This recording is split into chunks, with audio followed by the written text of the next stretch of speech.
আসসালামু আলাইকুম বন্ধুরা, পপিস রেসিপির পক্ষ থেকে জানাচ্ছি আপনাদের সকলকে আন্তরিক শুভেচ্ছা। আশা করছি আপনারা সকলে ভালো আছেন। আমিও আমার পরিবারের সকলকে নিয়ে অনেক ভালো আছি, আলহামদুলিল্লাহ। বন্ধুরা, বরাবরের মতো আজকে আরেকটা রেসিপি নিয়ে হাজির হয়ে গেলাম আপনাদের সামনে। দেখুন বন্ধুরা, এখানে আমি নিয়ে নিয়েছি একটা করলা, আর এখানে আমি নিয়ে নিয়েছি একটা পাঙ্গাস মাছ। পাঙ্গাস মাছের সাইজটা টুকরাটা একটু বড়ই নিয়েছি। দেখুন, আজকে আমি বন্ধুরা এই করলাটা আর এই পাঙ্গাস মাছের টুকরাটা দিয়েই আপনাদের সাথে একটা লোভনীয় রেসিপি শেয়ার করব। কিন্তু কি রেসিপি শেয়ার করব সেটা আমি আপনাদেরকে আগে থেকে বলবো না, দেখতে থাকুন তাহলে আমি কি রেসিপি করছি। বন্ধুরা, এখানে আমি যে করলাটা নিয়ে নিয়েছি, করলাটা আমি আলুর মতো করে চাকচাক করে কেটে সিদ্ধ করে নেব অল্প একটু লবণ দিয়ে। আর এখানে যে আমি মাছের পিসটা নিয়ে নিয়েছি, এটাতে অল্প একটু হলুদ গুঁড়া, একটু মরিচ গুঁড়া আর একটু লবণ মাখিয়ে বন্ধুরা কড়া করে ভেজে নেব। তাহলে আমি ভেজে আর করলাটাকে সিদ্ধ করে ফিরে আসছি।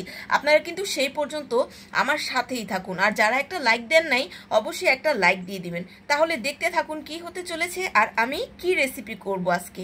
তাহলে আমার সাথেই থাকুন, ফিরে আসছি করলাটা সিদ্ধ করার পরে আর মাছটা ভাজার পরে। দেখুন বন্ধুরা, ফিরে এলাম মাছটা ভাজার পরে, আর এখানে করলাগুলি সিদ্ধ করে নিয়েছি। দেখুন বন্ধুরা, করলাগুলি আমি অল্প একটু লবণ দিয়ে সিদ্ধ করে নিয়েছি, এরকম পিস পিস করে। আপনারা আপনাদের পছন্দ মতো পিস করে নিতে পারেন, কোনো সমস্যা নেই। আর এখানে যে মাছের পিসটা ছিল সেটাকে আমি হলুদ, মরিচ আর লবণ দিয়ে ভালো করে ভেজে নিয়েছি। চলুন তাহলে রেসিপিটায় চলে যাই।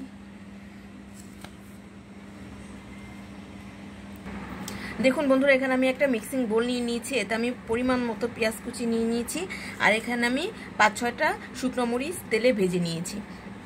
এখন এতে বন্ধুরা অল্প একটু পরিমাণ লবণ দিব, কেননা মাছ ভাজার সময় কিন্তু আমি লবণ ব্যবহার করেছি, করলাটা সিদ্ধ করার সময়ও লবণ ব্যবহার করেছিলাম। সেই জন্য এখানে আমি অল্প একটু পরিমাণ লবণ দিলে বন্ধুরা হয় কি, শুকনো মরিচটা খুব সহজেই গুঁড়ো গুঁড়ো হয়ে যায়। দেখুন, বেশি একটা সময় লাগলো না। এখন আমি পেঁয়াজটা আর মরিচটাকে ভালো করে ডলে নেব।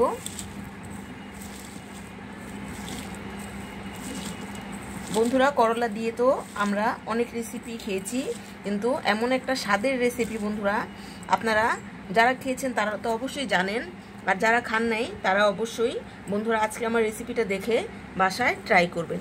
এটা একটা লোভনীয় রেসিপি। এতক্ষণে নিশ্চয়ই বুঝে গেছেন যে আজকে আমি করলা দিয়ে কি রেসিপি তৈরি করব। হ্যাঁ বন্ধুরা, আজকে আমি করলার ভর্তা করব, মাছ দিয়ে করলার ভর্তা। দারুণ লোভনীয় হয় বন্ধুরা, খেতে কিন্তু দারুণ লাগে।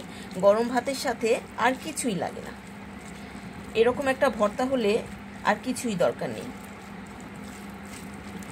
আপনারা এখানে পাঙ্গাস মাছের পরিবর্তে রুই মাছ ব্যবহার করতে পারেন, বা যে কোনো অন্য মাছ ব্যবহার করতে পারেন, এতে কোনো সমস্যা নেই। ঝালটা আপনারা আপনাদের স্বাদ মতো দিয়ে দিবেন, লবণটাও স্বাদ অনুযায়ী দিয়ে দিবেন। দেখুন, করলাটা আমি ডলে নিয়েছি। প্রথমে করলাটাকে ডলে নিব, তারপর বন্ধুরা যে মাছটা আমি ভেজে নিয়েছিলাম সেই মাছটা মাঝখানে যে বড় কাঁটাটা আছে সেটা আমি ফেলে দেব। ফেলে দিয়ে বন্ধুরা এখন এতে আমি দিয়ে দেব অনেকখানি ধনিয়া পাতা। বন্ধুরা, ধনিয়া পাতা তো অবশ্যই দিবেন, যেহেতু ভর্তা ধনিয়া পাতা না দিলে কি হয়, ধনিয়া পাতা কিন্তু ভর্তার স্বাদকে বাড়িয়ে দেয়। দেখুন বন্ধুরা, দেখেই কতটা লোভনীয় লাগছে। এই ভর্তাটা কিন্তু খেতে খুব স্বাদের হয়।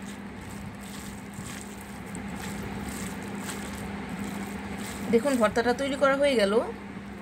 এখন আপনাদেরকে আমি পরিবেশন করে দেখাচ্ছি আজকে আমার করলার ভর্তাটা কেমন হয়েছে।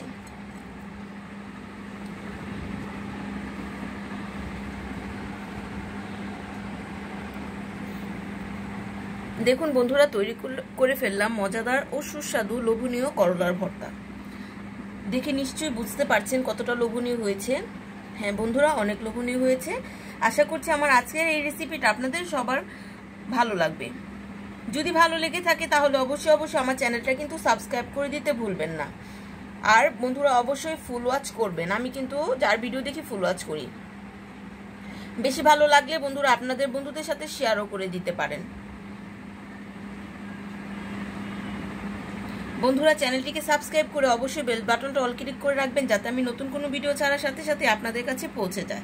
আজ তাহলে এখানেই শেষ করছি বন্ধুরা। সবাই ভালো থাকবেন, সবাই সুস্থ থাকবেন, সবাই নিরাপদে থাকবেন, সবাই পপিস রেসিপির সাথে থাকবেন।